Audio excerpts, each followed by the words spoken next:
Hi friends, DMK தோல்வியும் TVK வெற்றியும் மக்கள் இதை பற்றி எப்படி பார்க்குறாங்க? எப்படி இவ்வளோ பெரிய இத்தனை வருஷம் பழைய கட்சி தோல்வியை தழுவிச்சு தாவேகா இப்போ வந்த எலெக்ஷனில் எப்படி வின் பண்ணிச்சு? ஏன்னா பெரும்பாரியான பார்த்தீங்கன்னா அரசியல் விமர்சகர்கள்னு சொல்கிறவங்க எல்லாருமே தாவேகா 6 சீட்டு வாங்கும் 10 சீட்டு வாங்கும் தான் சொல்லிட்டு இருந்தாங்க. அவங்கெல்லாம் இப்போ பயங்கரமாக பேசிட்டு வராங்க. ஆனால் அன்றைய நேரத்தில் எல்லாருமே குறைச்சி தான் மதிப்பிட்டாங்க. ஆனால் தாவேகா வந்து 3 வருஷத்துல இவ்வளோ சீட்டுகளை வாங்கி பெரும்பான்மையாக வின் பண்ணியிருக்கு. ஸோ எப்படி இந்த ஜெயிச்சது சாத்தியமாச்சுன்றது தான் இன்னைக்கு வீடியோவில் பார்க்க போறோம். திமுக தோல்வியை தழுவுறதுக்கு முதல் காரணம்னு பார்த்தீங்கன்னா பெருவாரியான மக்களோட கருத்து கணிப்பு என்ன இருக்குன்னா, திமுக நிறைய நலத்திட்ட உதவிகளை செஞ்சிச்சு. அதே மாதிரி நிறைய விஷயங்களை, அதாவது ஏழை எளியோருக்கு பயனடைகிற மாதிரி பண்ணியிருந்தாங்க. மகளிர் உரிமை தொழிலாகட்டும் சரி, அதுக்கப்புறம் மாணவர்களுக்கு காலை உணவு, மதியான உணவு, இந்த மாதிரி விஷயங்கள் நிறையவே சொல்லிட்டு போகிறாங்க. அதே மாதிரி முதலமைச்சரோட சொந்த தொகுதியான கொளத்தூரில் நிறைய நல்ல விஷயங்களை செஞ்சுருக்காரு. கொளத்தூர் பார்க்குறதுக்கே ஒரு அண்ணா நகர் மாதிரி இருக்குப்பா, அவ்வளோ விஷயங்கள் இருக்குது. இந்த மாதிரி நிறைய விஷயங்கள் இருக்குது, ஒன்று ஒன்றா சொல்லிகிட்டே போகலாம். ஆனால் இருந்தாலும் முதல்வரே அங்கே தோற்றுருக்காருன்னா அதுக்கு என்ன காரணம்னு மக்கள் பெருவாரியாக சொல்கிறது பார்த்தீங்கன்னா, அதாவது திமுக ஆட்சியில் மேலிடத்துலேருந்து வர விஷயங்கள் நல்லதாகவே இருக்குது. அதாவது தலைவர் அவர்கள் வந்து கொடுக்குற உத்தரவு, கொடுக்குற நலத்திட்ட உதவிகள் பொதுமக்களுக்கு சரியாக வந்து சென்றடையலை.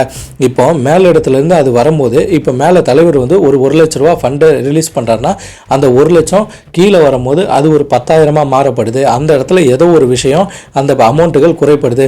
இது யார் வேணாலும் எடுத்துருக்கலாம். அதிகாரிகளை, அதாவது அரசியல்வாதிகளை நம்ம குறை சொல்கிறத தவிர்த்துட்டு நம்ம அந்த ஃபண்டு சரிவர போகுதான்னு முதல்வர் அந்த இடத்துல செக் செய்து பார்க்கல. ஸோ இதுதான் அவங்களோட தோல்விக்கு முதல் காரணமாகவும் இருக்குது. இரண்டாம் காரணம் பார்த்திங்கன்னா, அதாவது மேலிடத்துலேருந்து நம்ம நல்லாட்சி கொடுத்துட்ருக்கோம், நம்ம மக்களுக்கு நிறைய திட்டங்களை, நலத்திட்ட உதவிகள்லாம் செஞ்சுட்டு வரோன்ட்டு நினச்ச தலைவர் அவர்கள் வந்து ஒரு தொகுதியில் என்னென்ன நிலவரங்கள் இருக்குது, அந்த தொகுதியில் சாலை வசதிகள் இருக்கா, குடிநீர் வசதி சரிவர இருக்குதா, கழிவுநீர் பாதாள சாக்கடை திட்டம் சிறப்பாக இயங்குதா, இந்த மாதிரி விஷயங்கள் எல்லாம் சரிவர பார்க்க தவறிட்டாரோ அப்படின்னு மக்கள் நிறைய பேசிட்டு வராங்க. அதாவது இப்போ ஒரு தொகுதி எடுக்கணும்னா, தாம்பரம்னு ஒரு தொகுதி எடுக்கணும்னா, தாம்பரம் தொகுதிக்கு இவ்வளோ நிதி அப்படின்னு சொல்லிட்டு கவர்மெண்ட்லேருந்து கொடுத்துருவாங்க. ஒரு வருஷத்துக்கு 3 கோடினா ஒரு 5 வருஷத்துக்கு 15 கோடி வருதுன்னா, அந்த 15 கோடிக்கு அந்த தாம்பரம் தொகுதிக்கு என்னென்ன செய்தாங்கன்னு கணக்கு, அதாவது அந்த சிஎம் கிட்டே அந்த தொகுதியோட வேட்பாளர் போய் கொடுத்துருவாரு. ஸோ அந்த தொகுதியில் எவ்வளோ விஷயங்கள் செய்திருக்காங்கன்ட்டு நம்ம ஒரு குழுவை அனுப்பிச்சு செக் செய்த தவறிட்டாரோன்னு நிறைய நண்பர்கள் பேசிட்டு வராங்க. ஏன்னா இன்றும் நிறைய தொகுதியில் இந்த எலெக்ஷன் வரப்போ தான் ரோடு போட்டாங்க. அது மட்டும் இல்லாமல் குப்பை வண்டிகள் சரிவர வரதில்லை. குப்பை வண்டிகள் வந்தாலும் அதாவது எக்ஸ்ட்ரா பணம் கேட்குறாங்க. ஒவ்வொரு வீட்டு வாசலையும் நிறுத்திட்டு ஒரு 50 ரூபா கொடுங்க, 30 ரூபா கொடுங்க, அந்த மாதிரி கட்டணங்கள் கேட்குற விஷயங்கள் இருக்குது. இப்போ குப்பை வாடுறவங்கள, அதாவது தூய்மை பணியாளர்களை யாரும் குறை சொல்லலை. ஆனால் இந்த மாதிரி எதுக்கு அடிக்கடி காசை வாங்கிட்டு நம்ம பண்ணுற மாதிரி இருக்கணும்? நம்ம குப்பைகளை எதுக்கு அவங்ககிட்ட கொடுத்து காசு கொடுக்குற மாதிரி இருக்குது? ஸோ நம்மளே போகிற வழியில் குப்பை தொட்டியில் தட்டிட்டு போயிடலாம், இல்லை ரோட்டு ஓரத்தில் எங்கேயாச்சும் கொட்டிட்டு போயிடலாம் தான் நிறைய பொதுமக்கள் இதை மாதிரி செய்துட்டு வராங்க. இப்போ திமுக வந்து ஒரு மாபெரும் கட்சி. அந்த கட்சி வந்து மேலிடத்துலேருந்து நிறைய சலுகைகளை செஞ்சாலும் அது கீழிடத்துல ஒரு சாதாரண சாமானியனுக்கும் அந்த சலுகைகள்லாம் போய் சேர்ந்ததான்னு கண்காணிக்க தவறிட்டாங்க. அதே மாதிரி செய்தி ஊடகங்களில் நிறைய விஷயங்களை இப்போ எல்லாருமே பார்த்துட்டு வராங்க. இப்போ எல்லா மக்களும் கையில் வந்து தொலைபேசி வச்சுருக்காங்க. அதில் ரொம்பவே அப்டேட்டடான மொபைல்லாம் வச்சுருக்காங்க. அதாவது பார்த்தீங்கன்னா அந்த மொபைலில் இன்றைக்கி 10 கோடி ரூபா திட்டமாக இருந்தாலும் சரி, 10,000 கோடி திட்டமாக இருந்தாலும் சரி, அதிலே அவங்க டீட்டெயிலாக பார்த்துக்கிறாங்க. அந்த இடத்துல நிறைய சோஷியல் மீடியா வலைத்தளங்கள் இருக்கும் போது அந்த வலைத்தளங்களில் அவங்க கீழே இருக்கிற அமைச்சர்கள் பார்த்தீங்கன்னா எம்எல்ஏ வாக்கள்ட்டும் சரி, அவங்க செய்கிற நல்லது கெட்டது ரெண்டுமே வருது. ஸோ அவங்க இப்போ ஒரு துறை அமைச்சர் இருக்காருன்னா அவர் என்ன பண்ணுறாரு, ஒரு மீடியாவுக்கு பேட்டி கொடுக்குறாரு. அந்த மீடியாவில் எனக்கு இவ்வளோ இடம் இருக்குது, இதெல்லாம் என்னோட தாத்தா காலத்து சொத்து, இவ்வளோ கார் இருக்குது, இவ்வளோ காஸ்ட்லியான வாட்சஸ் இருக்குது, இவ்வளோ பைக்ஸ் இருக்குதுன்னு சொல்லும் போது ஏழை எளிய மக்களோட மன வருத்தம் என்ன மாதிரி இருக்கும்? இன்றைக்கி ஒருத்தர் சாப்பாடுக்கே வழி இல்லாமல் இருக்காரு, இல்லை வறுமை கோட்டு கீழே இருக்காரு, சம்பளம் ஒரு 15,000 20,000 வாங்குறாரு, அதை வச்சுட்டு டியூ கட்டிட்டு வாழ்ந்துட்டு வாரு. இந்த நேரத்தில் அதை பார்க்கும்போது இதெல்லாம் நம்ம பணம் தான், கொள்ளையடிச்சு வச்சுருக்காங்க, இது மாதிரி தானே பேச்சு அதிகமாகி ஓட்டு வந்து மாற்றி விடுறதுக்கு வாய்ப்பாக அமைஞ்சிருக்கும்னு நிறைய நண்பர்கள் சொல்லிட்டு வராங்க.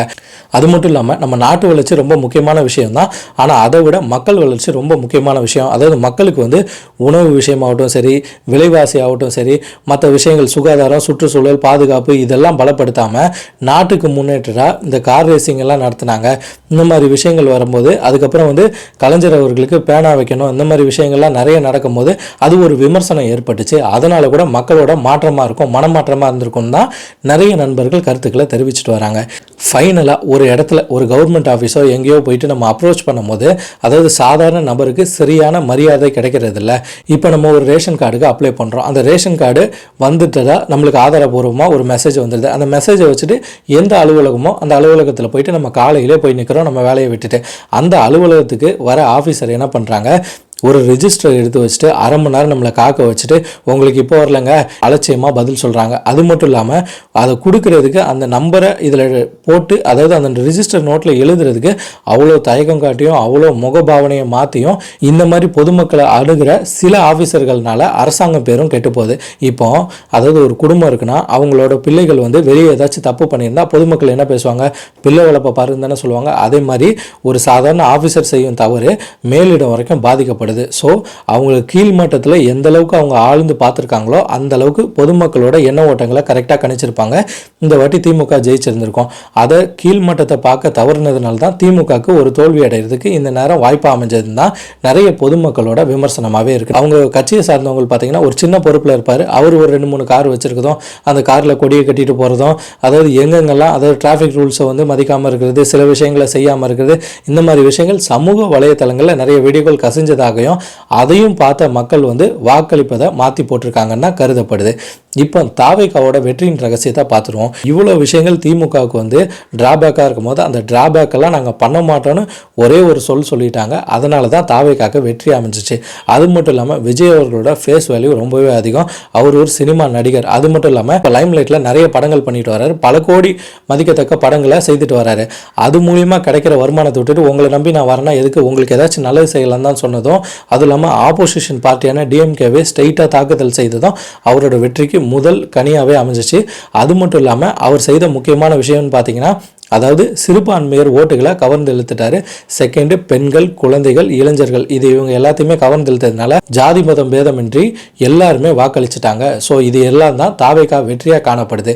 ஆனால் தாவேகா வெற்றி பெற்றதுக்கு அப்புறம் ரொம்பவே கவனமாக இருக்கணும் தான் மக்களோட கருத்தாக இருக்குது.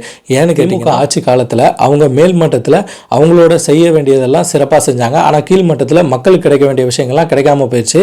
தாவேகா அதெல்லாம் கீழ்மட்டத்திலையும் எல்லாம் சரியாக வர கிடைக்கப்படுதா, நம்ம கட்சியில் சேர்ந்துட்டு நம்ம கட்சியை வச்சு யாரும் அதை வச்சு ஒரு பெருமை பண்ணி அதை வச்சு எதுவும் சம்பாதிக்கிறாங்களா, மக்கள் எல்லாத்தையுமே கரெக்டாக அணுகிறாங்களா, இது எல்லாத்தையுமே செக் செய்துட்டு சுகாதாரம், மருத்துவம், கல்வி, பாதுகாப்பு இது எல்லாத்தையும் சிறப்பாக கொடுத்தாங்கன்னா தாவேகா ஆட்சியும் நீடிக்கும், எந்த மாதிரி பிரச்சனையும் வராமல். அதை தவிர்த்துட்டு அவங்களும் அதே மாதிரி அவங்களோட ஆட்சி அமைந்த எம்எல்ஏக்களாகட்டும் சரி, அமைச்சர்களாகட்டும் சரி, யாரும் தவறுகள் செய்துட்டா அதை சுட்டி காட்டுறதுக்கு ஸ்ட்ராங்கான எதிர்கட்சியாகவும் இருக்குது. ஏன்னா தாவேகாவுக்கு முழு பெரும்பான்மையாக எல்லா ஓட்டுகளும் உள்ள மாற்றாக திமுகவுக்கும் நிறைய ஓட்டுகள் விழுந்திருக்கு. ஸோ சரிசமமாக இருக்கிறதுனால எதிர்கட்சியும் ஸ்ட்ராங்காக இருக்கும். இன்னும் வர காலகட்டத்தில் எந்த கட்சி வெற்றி அடைய போது தோல்வி அடைய போதுன்னு பொறுத்திருந்து பார்ப்போம் தான் நிறைய நண்பர்கள் தெரிவிச்சுட்டு வராங்க. இப்போ உங்களோட கருத்துக்களை நம்ம கமெண்ட் பாக்ஸில் மறக்காமல் பதிவிடுங்க. திமுகவுக்கு தோல்வி காரணம் என்ன, தாவேகா வெற்றி காரணம் என்னன்றதையும் பார்க்குறவங்களும் தெரிஞ்சுப்பாங்க. ஓகே நண்பர்களே, இதே போன்ற சமூக சார்ந்த செய்திகளை நம்ம சேனல் வாயிலாக தெரிந்து கொள்வதற்கு த மிதுன் ஸ்டோரி சேனலை ஷேர் பண்ணுங்கள், சப்ஸ்கிரைப் பண்ணுங்கள், லைக் பண்ணுங்கள். நீங்கள் பண்ணுற ஒவ்வொரு ஷேர், சப்ஸ்கிரிப்ஷன், லைக்கில் மட்டும்தான் எனக்கு அடுத்தடுத்த வீடியோ போஸ்ட் பண்ணுறதுக்கு உந்துதலாக இருக்குன்றதை என்றைக்குமே மறந்துடாதீங்க. நான் உங்கள் மிதுன், அடுத்த காணொளியில் சந்திப்போம். பாய்.